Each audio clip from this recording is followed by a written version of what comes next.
Une des façons d'activer la main de Dieu dans des situations de grand blocage,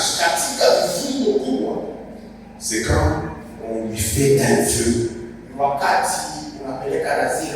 lequel il y a ton intérêt et son intérêt. Tu réfléchis bien. Tu dis j'ai besoin de ça. En tout cas, il faut que j'aie ça.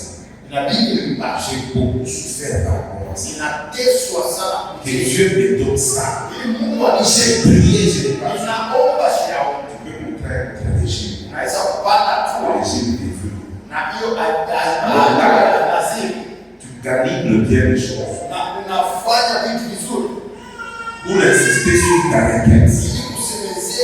Et pour résoudre un problème de Dieu, il faut que les deux soient là. Seigneur, si tu me donnes ça, moi aussi je ferai ça. Alléluia. Amen. Et à la prière,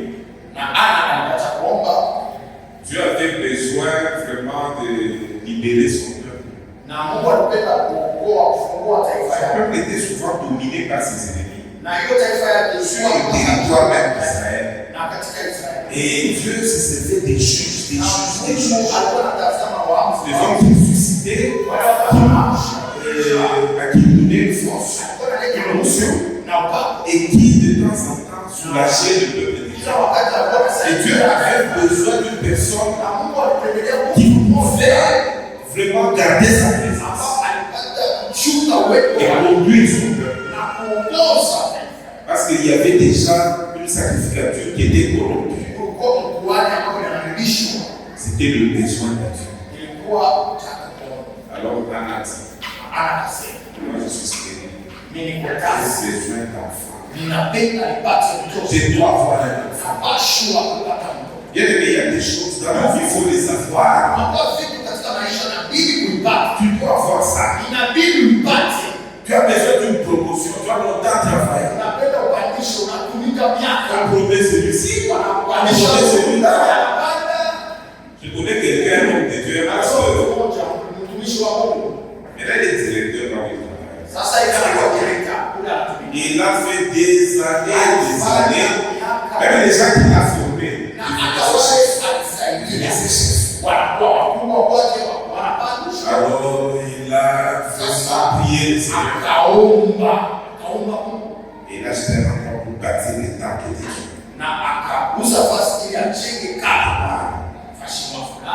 Et aujourd'hui, lui qui ne connaissait jamais des promotions, le PDG de l'entreprise, c'est l'une des grandes entreprises.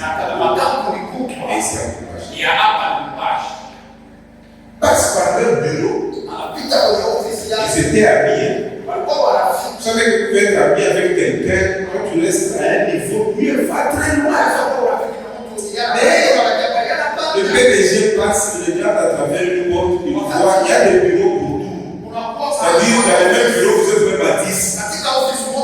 Il le voit là-bas. Il passe.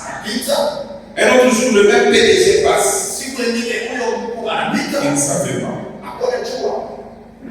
Lui, déjà avait acheté l'endroit. Juste aujourd'hui, on va pas terminer le temps. Il ne sait pas. Et j'avais contribué dans la chambre de l'église.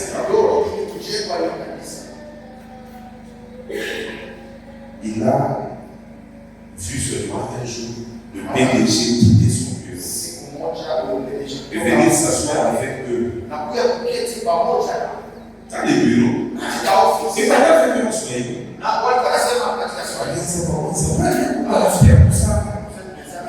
parle avec eux, ils s'assoient là-bas. En souverain au PDG, Dieu nous garde l'entreprise. C'est pour moi. Alors, il y a 5 entreprises comme ça. Le PDG sort. Dieu commence à travailler le PDG.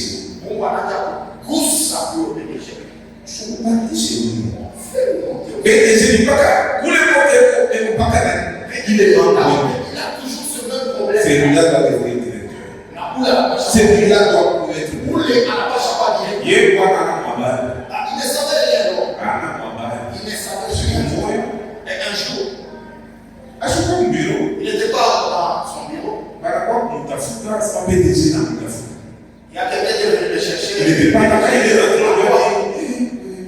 Le DG.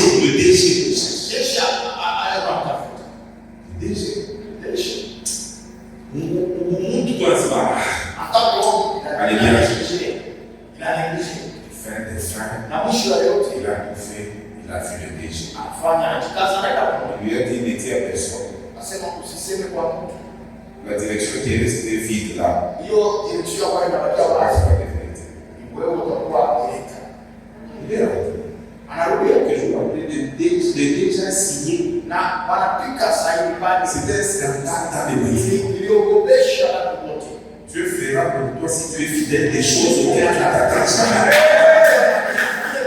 Pendant que tu crois qu'il n'est pas attentif à ton dossier, Dieu peut te demander un homme très élevé pour toi. On l'a nommé directeur. Et cette entreprise est sur toute l'étendue du pays. Quand tu es directeur, même si tu as le marché, tu es directeur dans ces domaines. C'est lui le directeur. Alléluia. Touche l'intérêt de Dieu, Dieu touchera. Discerne la volonté de Dieu et accomplis-la avec un Dieu. Dieu s'occupera de ton cas.